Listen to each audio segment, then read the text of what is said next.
It's the Dazzle and Crow Save the World's podcast. Hello, and welcome to the Dazzle and Crow Save the World's podcast, an actual play tabletop RPG podcast featuring kids as the players. My name's Voivod, and I'll be the GM. One of our players is Crow and the other is Dazzle. This is the 6th episode of our podcast, and the first part of our Mr. Mustache's Magic Academy adventure.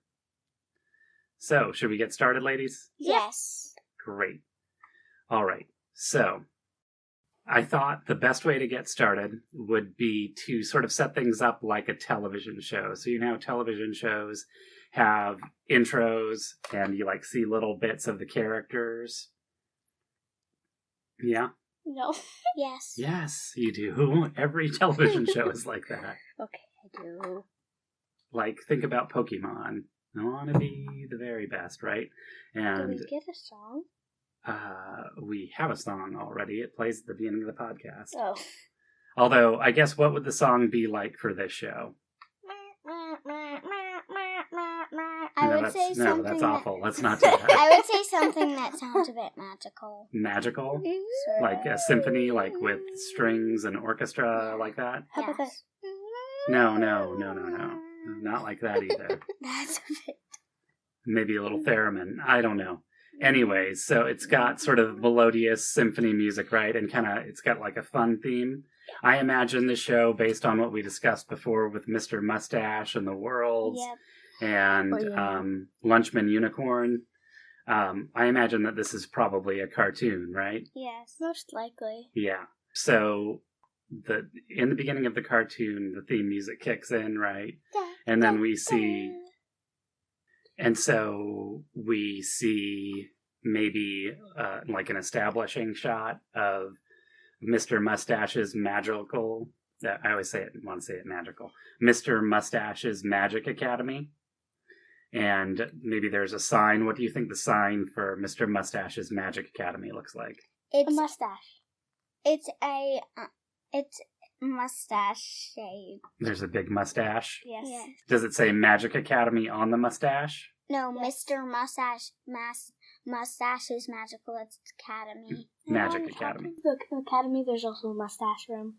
Okay, no, we're not talking about rooms right now. So... Mr. Mustache's Magic Academy written on a giant mustache? Yep. Yes. Is it on a gate or a fence or held up on signposts? What do you think? It's held up on a giant It's held up underneath a giant nose, and underneath it there's a mouth. So there's a whole face? Yeah. Or just a nose and a mouth, not really a whole face. I'm gonna go with Mr. Mustache's full face. I mean, I don't think we know what Mr. Mustache's face looks like. Okay, fine. So what if it's just a nose, a mustache, and a mouth? Mm-hmm. Okay. All right. So we see the sign, and then we see the campus, and there's big green grass fields all around it. Yep. And I think, and you can tell me if this is wrong, I think there's just a really odd mishmash of buildings. There's a castle-looking building, and... an office building. Is there a mustache-shaped building? You like that to be part of it? You keep pushing this mustache thing. Yeah, sure, there's a mustache-shaped building. Okay. Does there have to be a mustache room still? No. No? The mustache room is the mustache building. The whole building is one big mustache room. Yeah, the principal's office. Is it a mustache when you look at it from the air, or when you look at it from the front? Oh, the air. From the air? From the top, it looks like a mustache. And from the sides, it's both. I don't think it can be both. It's magical. Magicals look like both, and it's furry. Maybe I'm giving you guys too much control over this story. I don't know about the mustache building. Okay. I think it's only a mustache from the top or a mustache from the front. Sides. Sides? So when you walk up to it, it looks like a mustache. Yes. Yeah. Is it a curly mustache? Yes. Okay. Yes. Okay. So we see the sign, we see the mustache building, we see a rundown looking castle, there's an office building, there's some log cabins, there's just all these weird different buildings, right? Mm-hmm. Yeah. And then we cut to a scene of Esmerelda. And what does Esmerelda look like? She's busy sneaking up a vent. Sneaking up a vent? Yes. Like she's sneaking through vents in a building? Yes. Okay, so tell me what happens in the scene. She's sneaking through the vent and then what? She decides it's getting too narrow, so she shrinks herself. She can shrink herself? Well, she could try. She tries to shrink herself. And I think she accidentally turns into a... Well, roll for it. Let's see. Where are the dice? Here are the dice. And let me, just real quick before you start rolling, describe fate dice, because they're a little bit different than what people might have seen. There are minus dice and plus. Yeah. There are pluses and minuses. And blank sides. And blank sides, right. And they are 6-sided dice. So, like dice you would see in a board game, except for they don't have the pips to count the numbers out. They have 2 pluses, 2 minuses, and 2 blank sides. And so, as we determine the difficulty of a thing, let's see. What I would say is doing magic like changing size, I would say... Do you think that's clever, or do you think that's sneaky? Sneaky, probably. Well, she's using Might be it to clever, be because you're sneaky. using magic. I think it should be sneaky because she's sneaking around. Okay, I'll call it sneaky this time. And I think using magic to change your size is a very sneaky thing to do. Like, it would be hard. So I'm going to say you'll need... Because your sneaky is like 3, right? Yeah. I'm going to say you need to get a superb roll. What's superb? That means you have to get on the dice with your bonus 5. Okay. So 3 from your sneakiness, and then at least 2 more on the dice. Okay. So roll for it. 1 fell off. It's a blank side. Yeah, pick up the one off the floor and re-roll it. We don't play off the floor. Deal. Oh, you got lucky. That is 6. plus Just 3. enough. Huh? Just enough. Yeah, plus 3 minus 1 gets you to 5. In the intro, we see Esmerelda, as played by Crow, and she's climbing through the air conditioning ducts of Mr. Mustache's Magic Academy. The ducts start to get too narrow, and she whips out her red jasper wand and twirls it around, right? And maybe mutters some magic words that we can't hear because, you know, it's the theme song is going. And then she taps herself on the head and she shrinks down. How small does she get? Real small? This small. That small. Like an inch for our listeners. Like, yeah, less than an inch. So she's that small. And I think at that point, she turns to camera and like smiles and winks, right? Yeah. And what does she look like? She's just this tiny little dot. I know she's tiny, but describe her physical features. Like what color's her hair? How do her clothes look? Her hair is first it's black, then it's orange, then it's blue. So black closest to her scalp, then orange, then blue. Yeah. Yeah. And what do her clothes look like? Her clothes, so you know the robe's covering it, and then under it there's... Well, she's not wearing robes, she's wearing a cloak, right? Yeah. So, what color is the cloak at Mr. Mustache's Magic Academy? Brown. How about dark purple? I think dark purple would Dark be purple? Nice. Dark purple. Okay, dark yeah. purple or cloak in this case? Yes. And then you're wearing like a white button-down shirt and black pants under it? And black skirt. Black skirt. All right. Mm-hmm. And I think the breast pocket of your white shirt has a mustache on it. Yes. Yes. All right. So then we cut to some more scenes. The next scene is of Mr. Mustache. And this is how you guys always see him. He's sitting behind his desk in the Mustache building. And he's very, very tall. And he's so tall and thin that his head actually sticks up through the ceiling.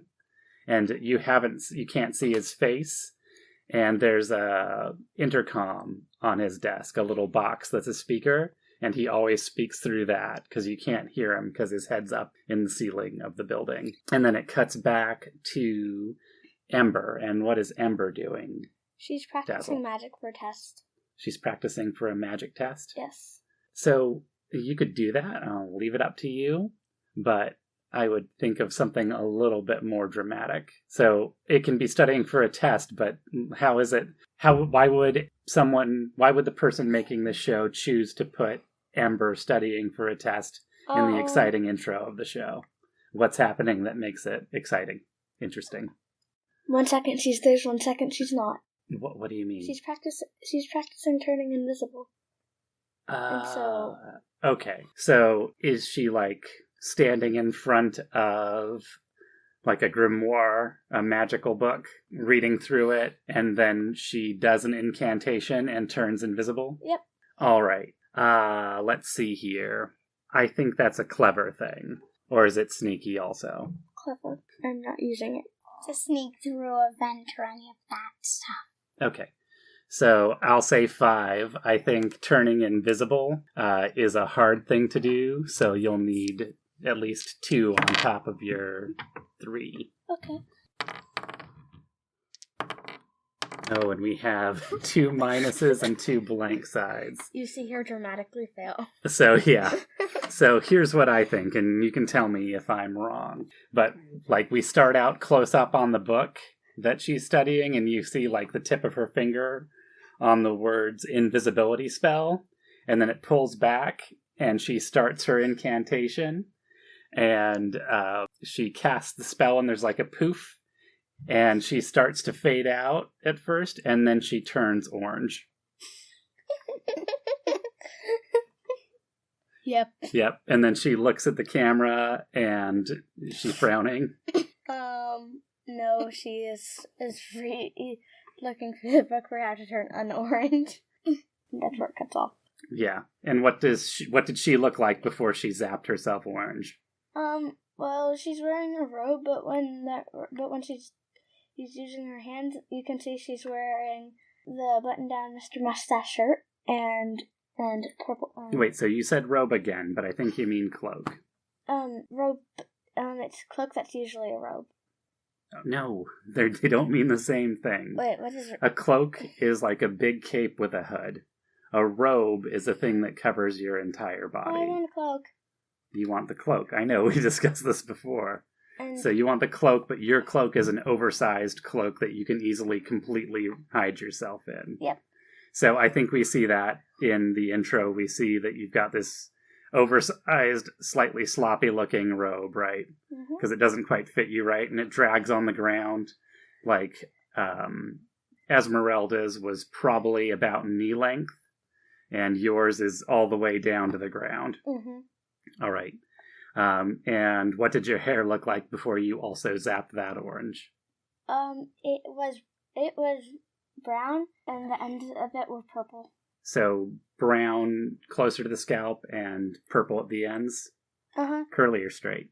Straight. Straight. So we go through some more scenes of the school. We see an elephant in an outdoor classroom. We see a unicorn magicking food onto a buffet line in the cafeteria, and all the students looking sad. Then the camera goes back to the mustache, like just does a close-up of the mustache sign that says Mr. Mustache's Magic Academy. And that's the intro to our show. All right, so then we go into the first scene of our show, and we're back in that elephant's outdoor classroom. I think it's at the base of the office building.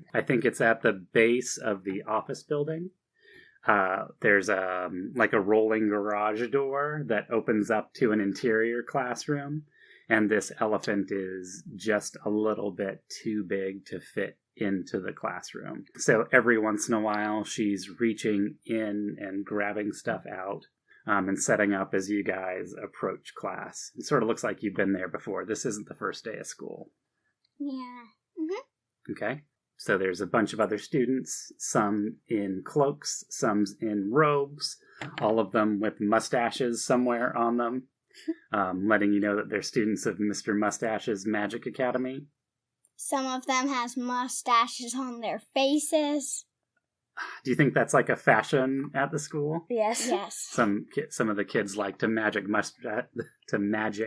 mustaches onto their faces. Yes. Do you guys? No. No, neither of you have mustaches. I do sometimes. You do sometimes, but not only today. when I'm visiting the principal. Maybe on formal occasions. Yes, Yes. me too. All right. But only on formal occasions. And when I get in trouble. And when you get in trouble, you maybe magic a mustache on before you talk to Mr. Mustache, the principal. Yes. All right. You're all standing outside. It's a nice day. It's probably always a pretty nice day in this magical realm. Most likely. Yeah. You look up and you see blue sky, but if you really look at it closely, it's just painted rock. And there are birds, and they occasionally smack into the odd stalactite. But usually they're okay. Okay. But it is confusing for them because they're birds and they're not used to living in a magical realm. And so let's see here. I didn't think of a voice for Mr. Mustache. Ms. Elephant. Hello, class. Hello, class. You think it's like that? Yes. All right. So Ms. Elephant says, "Hello, class. Welcome back to Magical Animal Care. How are you doing today, Esmerelda? Good. What about you, Ember? Good. What about you, Neeson?" And there's a young blonde boy about the same age as you guys, and he says, "I'm good, Miss Elephant." And then she says, "And you, Audra?" And Audra has a very large mustache on her face. Yeah, full handlebars. Very lovely. And she says, "I'm good, Miss Elephant." Miss Elephant says, "All right, well, today we will be getting our first magical pets. And I need to tell you all a few things about how magical pets work." She says, "The first and most important thing about caring for your magical pets is knowing that whatever type of magic you do will affect how they grow. And the more you use your magic with them, the more they'll grow in strength and size, and the more closely they'll be bonded to you. Does anybody have any questions about magical pets?" What type of pets are they? Well, you don't know until you have them, and you start using magic around them. Okay. All right? So it just so happens here I have, and she reaches her trunk into the classroom and grabs this green velvet sack out of the room and pulls it outside. "Magical pets for every one of you." She says, she starts calling class names. None of you are at the head of the class, or beginning of the class names, so that she calls a couple names, and Audra gets hers. And then Esmerelda gets one, and Ember gets one, and they are, the things you get out of the coin-operated machines? Yes. That, like, have the clear dome and the plastic bottom? Uh-huh. Yeah. They're like that, but they're opaque. Uh-huh. She says, "Feel free to open them and take a look at your magical pets." I'm gonna open mine. Huh? I'm gonna open You're mine. gonna open yours? Me too. It sort of looks like a glittery blob of snot. And it looks up at you and it goes... What about mine? You open yours too? Yeah. Yeah. Ember's was sort of swirly blue-green blob of goo. And yours is a swirly, like marbled pink and black blob of goo.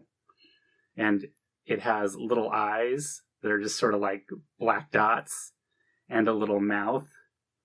And it goes when it looks at you. Like they're saying, ooh, like that? Well, yours goes and yes, and Crow's goes. I'm starting to think Crow's is a monkey. I don't think so. It doesn't really sound like a monkey. It's just sort of making weird whimpering noises. And she says, and in these containers, she starts passing around these little vials, is magical pet food.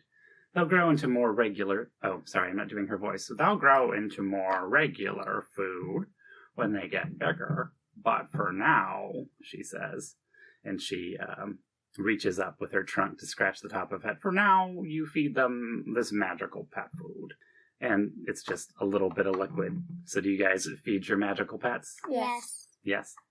They make cooing and purring noises. As it's kind of weird because it's liquid, and you pour it into them, and they're sort of liquid. Oh. And so it sort of floats on top of them for a moment, and then they sort of suck it down, and they get like visibly bigger. She says, "Okay, now, do whatever magic you like to do best in front of your pets, and we'll see what happens." So, Ember, why don't you go first? What sort of magic would... I want to attempt to make a tiny house. You want to make a tiny house? That will grow with my pet.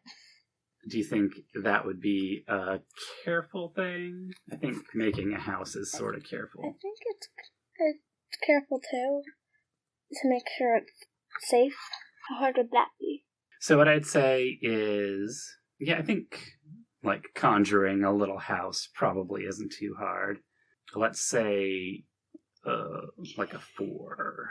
Okay. So you're carefuling to make a house. Mm-hmm. And what we're going to say is that this is creating an aspect. So go ahead and roll for it. Oof. No. So you do the spell, and that's a fail. You don't manage to create the house. You've had tough rolls this time. But I think when you do this, like you still do the spell, and like for a second, like a little house starts to appear, and then it just blows away in the wind. Oh no! But when you look back over at your pet, it's got like a hard little shell now. Oh no! Like a turtle, sort of. Oh no! But it still doesn't have like a head that sticks out, so that little face with just the dot eyes and the mouth is sticking out. Or not sticking out, it's like flat with the shell. It's kind of like looking out from the shell. And it has little legs. But it doesn't have like feet like, a turtle does. It just, like, its legs are like, they end in little nubs. Is this bad? No, it's fine. And it goes... Okay. I conjure... I'm trying to conjure a spell to get the wind to blow. Why do you want the wind to blow? I just want it to blow. Is there even wind It's in this really underground realm? It's What? hot. Is there even wind in this underground realm? Yeah, I think that with magic, all the weather is simulated. Okay. There's probably a Because wizard I'm hot. wizard in control of that. So you want a cool breeze? Yes. What do you think? Is that sort of a... It's probably... I think it's sort of a flashy thing. I would say it's clever. I think it's flashy. So you're trying to do it to cool off? I think it's a careful thing. Yeah. All right. Yes. So I think it's the same. Give me a 4. Plus, minus. So your careful is +2 or +1? +2. Oh, I think also try to cast a spell, and you get out your Wand. Your wand, and you wave around the red jasper wand. Do you want to describe to everybody what your wand looks like? It's a golden wand inlaid with red jasper, tipped with obsidian. So it's pretty cool looking. Mm-hmm. And what was your thing? You had like a clasp, like a jeweled clasp that held. Yes. What color was the jewel? It's amethyst. Amethyst. All right. Pretty big rock, or is it kind of small? It's medium sized. Medium size. And so it's not that heavy. So back to Esmerelda's spell. I think you wave your wand around and you start to summon wind, but then you burp instead. Well, it's some sort of wind. Yes. Not exactly. necessarily the right kind. Yeah. In response, your new magic pet, like I said, it's pink and black marbled. It sort of balloons up and floats out of its little holder and is like just a round balloon with little nubby arms. And Miss Elephant looks at you guys and she says, oh, there's her voice. Oh, very good, girls. Your magic failed, but you seem to have a good connection with your pets. And I think the camera sort of zooms back up out of that, pans back up. And we're watching overhead as all the students are casting spells and sort of failing or succeeding, and there are puffs of smoke, and one kid disappears, and but his clothes are left behind. And as that happens, the scene fades to black, and we'll end our episode there.